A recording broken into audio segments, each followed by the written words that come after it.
നമസ്കാരം. ശ്രീനി ആലക്കോട. ഇന്ന് കണ്ണൂർ ജില്ലയിലെ മാതമംഗലം മുച്ചിലോട്ട് ഭഗവതി ക്ഷേത്രത്തിൽ നിന്നാണ്. മുച്ചിലോട്ട് ഭഗവതിയുടെ തിരുമുടി ഉയരാൻ ഇനി അധിക സമയമില്ല. അതിനുള്ള തയ്യാറെടുപ്പുകൾ തുടങ്ങിക്കഴിഞ്ഞു.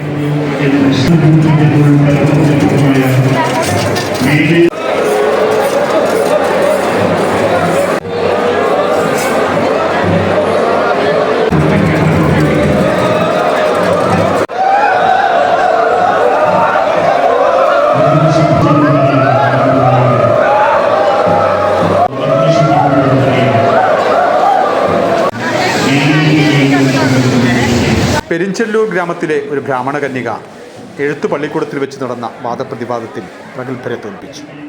രസങ്ങളിൽ വെച്ച് കാമരസവും വേദനകളിൽ പ്രസവവേദനയുമാണ് അനുഭവങ്ങളിൽ മികച്ചതെന്ന് സമർത്ഥിച്ച അവൾക്കെതിരെ അപവാദ പ്രചരണം നടത്തി.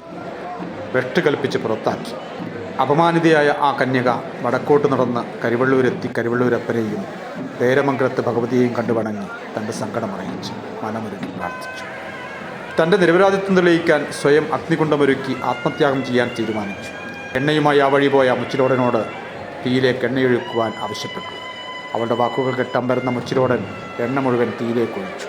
അങ്ങനെ അഗ്നിപ്രവേശം ചെയ്ത് ആ സതീരത്നം തൻ്റെ ആത്മപരിശുദ്ധി തെളിയിച്ചു.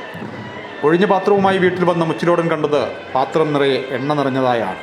ആത്മാഹുതി ചെയ്ത കന്യക കരിവള്ളൂരപ്പൻ്റെയും പേരമംഗലത്ത് ഭഗവതിയുടെയും അനുഗ്രഹത്താൽ ഭഗവതിയായി മാറിയെന്നും മുച്ചിലോടന് മനസ്സിലാവുകയും തൻ്റെ കുലപര ദേവതയായി കണ്ട് ആരാധിക്കുവാൻ തുടങ്ങുകയും ചെയ്തു എന്നാണ് ഐതിഹ്യം.